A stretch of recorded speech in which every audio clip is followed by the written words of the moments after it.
श्रीगुरवे नमः।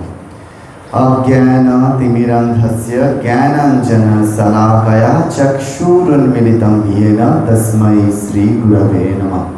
संसार अर्णवघोरेय कर्णधारस्वरूपकः नमस्तु रामकृष्णाय तस्मै श्रीगुरवे नमः। आज के এই পবিত্র দিনে শ্রীরামকৃষ্ণ সারদা মন্দির চুচুড়া কামদেবপুরে এত সুন্দর অনুষ্ঠানের আয়োজন করে আমাকে যে আসবার দুর্লভ সুযোগ করে দেওয়া হয়েছে, তার জন্য আন্তরিকভাবে কৃতজ্ঞতা জানাচ্ছি, শ্রদ্ধা জানাচ্ছি রামকৃষ্ণ মন্দিরের সদস্যদের প্রতি আন্তরিক শ্রদ্ধা জ্ঞাপন করছি। আপনারা যারা শ্রীরামকৃষ্ণ ভক্ত এবং ভাবনারাগী উপস্থিত হয়েছেন তাদের সকলের প্রতি। আপনারা জানেন যে আজকে গুরু পূর্ণিমা অর্থাৎ ব্যাস পূর্ণিমা, ব্যাসদেবের শুভ আবির্ভাব তিথি। সেই গুরু পূর্ণিমা কি? গতকালকে আমার একটি বক্তৃতা ছিল গোবরডাঙ্গায়, সেখানে বলছিলাম, অনেকে জিজ্ঞেস করে মহারাজ গুরু পূর্ণিমা কি? মানে গুরু পূর্ণিমা কি মানে আমাদের প্রথমেই মনে হয় আমার ডায়েট চার্টটা জেনে নিই, যে আমি গুরু পূর্ণিমা মানে কি খাবো সকাল থেকে রাত পর্যন্ত, এটা হচ্ছে আমার গুরু পূর্ণিমা।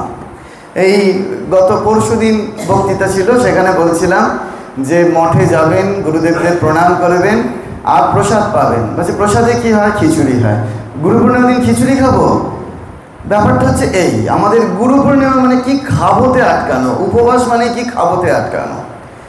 আমাদের বোধটাই কাজ করে না যে আজকের এই পবিত্র দিনে গুরু পূর্ণিমা কী করে পালন করতে হয় সেটা জানার থেকেও আমাদের বেশি প্রয়োজনীয় হয়ে যায় যেটি জানা, সেটা আমাদের ডায়েট চার্ট।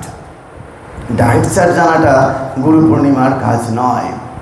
বলা হচ্ছে যে এই যে প্রসিদ্ধ মন্ত্র গুরুদেবের, গুরু ব্রহ্মা গুরু বিষ্ণু গুরুদেব মহেশ্বর, গুরুই হচ্ছেন সাক্ষাৎ পরমেশ্বর। গুরুকে না ভাবিবে নর, গুরুই স্বয়ং পরমেশ্বর। এই যে যদি আমরা মানুষ বুদ্ধি করে ফেলি গুরুতে, তাহলে কিন্তু মস্ত বড় ভুল হয়ে যাবে।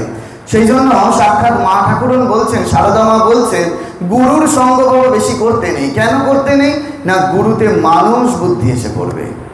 মা বলে গেছেন গুরুর সঙ্গ বেশি করতে নেই।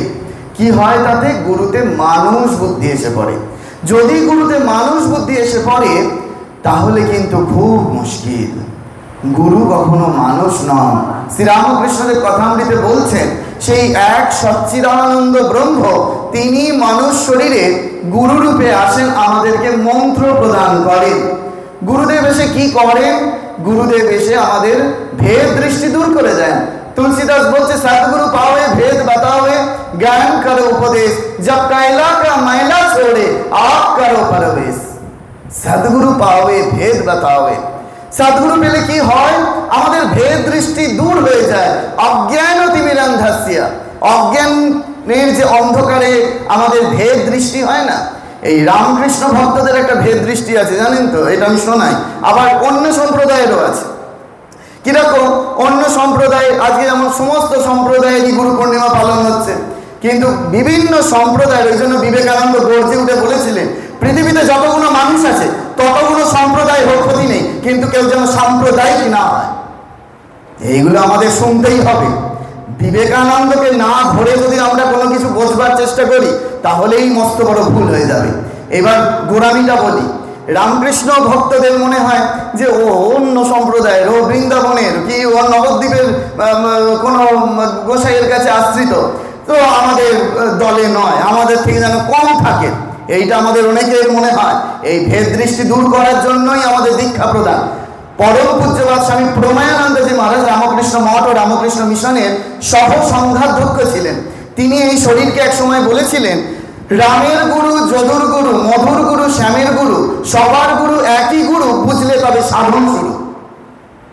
ভালো করে এগুলো শুনুন আজকের দিনে, যে রামের গুরু, শ্যামের গুরু, যদুর গুরু, মধুর গুরু, সবার গুরু একই গুরু, বুঝলে তবে সাধন শুরু।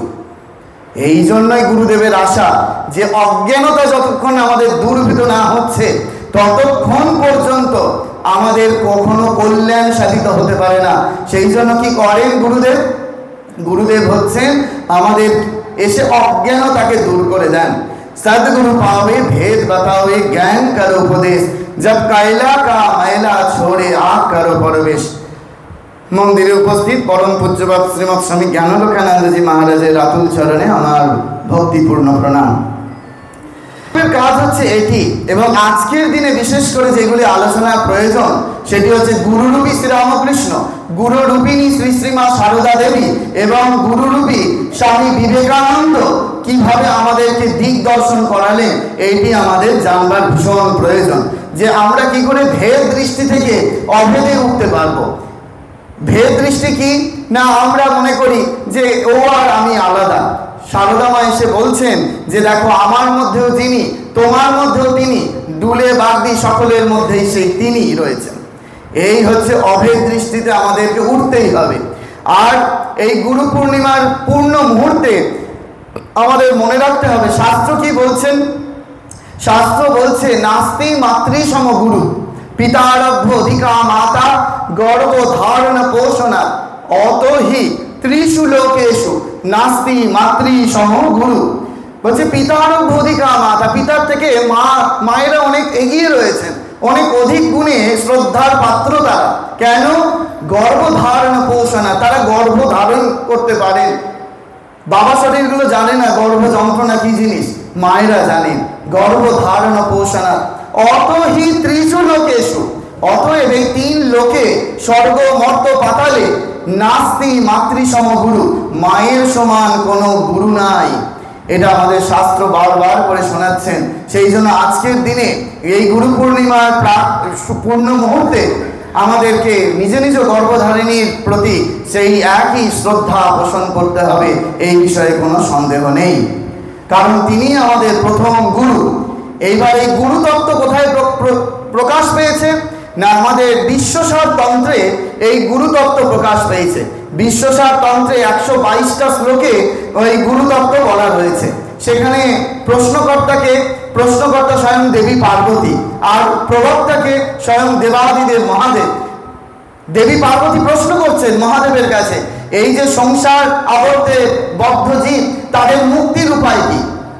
যখন শিবকে জিজ্ঞেস করা হলো তখন দেবাদিদেব মহাদেব প্রথম শ্লোকে উত্তর দিচ্ছেন, গুরুধ দ্বিবিধ প্রত্যয় শিক্ষা দীক্ষা প্রভেদকা।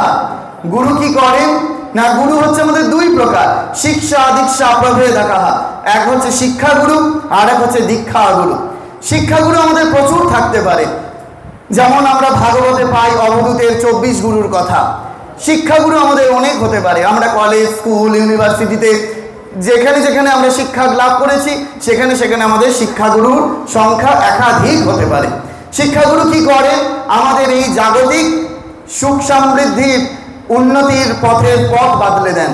কিন্তু আধ্যাত্মিক গুরু কি করেন? আধ্যাত্মিক গুরু তিনি আমাদের ওই আধ্যাত্মিক যাত্রার পথটা তিনি বদলে দিচ্ছেন। কিভাবে বদলে দিচ্ছেন? মন্ত্র প্রদানের মধ্যে দিয়ে। তিনি কৃপা করছেন, আমাদেরকে মন্ত্র প্রদান করছেন। সেই মন্ত্র প্রদানের মধ্যে দিয়ে আমি আপনি কি করতে পারি? সেই মুক্তির অভিদিকে যেতে পারি। আমাদের ওইটি হচ্ছে করণীয়। এই জন্য গুরুকে না ভাবিবে নর, গুরুই স্বয়ং পরমেশ্বর। গুরুকে মানুষ বুদ্ধি এতটুকু যেন না আসে। সেই জন্য বলা হয় সংঘ গুরুরা কি? চলমান শ্রীরামকৃষ্ণ, জীবন্ত শ্রীরামকৃষ্ণ। এটি আমাদের মনে প্রাণে বিশ্বাস করতেই হবে। এই যে গুরু শক্তি, গুরুর পরম্পরা, সেটি বলতে বড় ভালো লাগে যে ওই একই সেই শ্রীরামকৃষ্ণ রূপ গুরু শক্তি। যদি আপনারা খুব ভালো করে লীলা প্রসঙ্গ পড়েন সেখানে দেখবেন লীলা প্রসঙ্গকার স্বামী শারদানন্দজি মহারাজ একটা চ্যাপ্টার লিখেছেন, সেখানে শ্রীরামকৃষ্ণ ও গুরু ভাব। সেখানে বলছেন গুরুর কাজ কি না, গুরুর কাজ হচ্ছে শেঠর ভাব, গুরুর কাজ হচ্ছে ঘটকের কাজ, গুরুর কাজ হচ্ছে সখীর ভাব। ঘটক কি করে? মিলন ঘটিয়ে দেয়। সখী বিশ্রাম নেই যতক্ষণ না রাধাকৃষ্ণের মিলন হচ্ছে। গুরুর কাজ হচ্ছে সেই যখন ইষ্টের সঙ্গে জীবের মিলন ঘটিয়ে দিচ্ছেন, তিনি মন্ত্র প্রদানের মধ্যে দিয়ে তিনি আমাদের ইষ্টের সঙ্গে সাক্ষাৎকার করিয়ে দিচ্ছেন। কেন সাক্ষাৎকার করিয়ে দিচ্ছেন? মা ঠাকুরন বলছেন যে ইষ্টকে ধরে আছে তার কখনো অনিষ্ট হতে পারে না। সেই জন্য তিনি আমাদের ইষ্টের সঙ্গে মিলন ঘটিয়ে দিচ্ছেন। তিনি কিরকম দীক্ষা প্রদান করছেন? স্পর্শের মধ্যে দিয়ে। বিজ্ঞান মহারাজ এসছেন ঠাকুরের কাছে, ঠাকুর জিজ্ঞেস করছেন, ওরে ধ্যান ট্যান করিস? বলছে না, আমার ধ্যান ট্যান হয় না। এগিয়ে আয় বলে ঠাকুর কাছে ডাকলেন বিজ্ঞান মহারাজকে, বললেন জিভটা বার কর। জিভটা বার করলেন, কি একটা জিভের উপর লিখে দিলেন, বললেন যা পঞ্চবটিতে গিয়ে বসিয়ে যা। যেই পঞ্চবটিতে গিয়ে বসলেন একেবারে সমাধিস্থ। শ্রীরামকৃষ্ণদেব স্পর্শের মধ্যে দিয়ে দীক্ষা দিচ্ছেন, গুরুরূপী শ্রীরামকৃষ্ণদেব। তারপরে গুরুরূপিণী শ্রী শ্রী মা সারদা দেবী অহেতুক কৃপা করছে। তখন বেলুর মঠে ব্রহ্মানন্দজি মহারাজ রয়েছেন, মহারাজের কাছে দীক্ষার জন্য এসছেন কিছু মানুষ, কিন্তু তারা চারিত্রিকভাবে অত্যন্ত খারাপ, নীচ। ব্রহ্মানন্দজি মহারাজ বলছেন, না আমি তোমাদের দীক্ষা দিতে পারবো না। তখন তারা কি করে, কাঁদতে কাঁদতে বেরিয়ে গিয়ে জয়রামবাটি চলে যায়। জয়রামবাটি গিয়ে মায়ের কাছে হাজির হয়। মায়ের কাছে যেই মুহূর্তে দাঁড়ালেন, মা তাদেরকে মন্ত্র প্রদান করলেন। মন্ত্র প্রদানের কিছুদিন পরে আবার বেলুর মঠে এলেন তারা। যেই বেলুর মঠে এসে রাখাল মহারাজকে প্রণাম করছেন, রাখাল মহারাজের পাশে বসেছিলেন বাবুরাম মহারাজ। বাবুরাম মহারাজকে বলছেন, দেখো বাবুরাম দাদা, আমরা যা হজম করতে পারছি না, মা অক্লেশে তা হজম করে নিচ্ছে। এই মা কৃপা করছেন। কিরকম দীক্ষা প্রদান করছেন আপনারা সব এই ঘটনাগুলো বইতে পড়েছেন।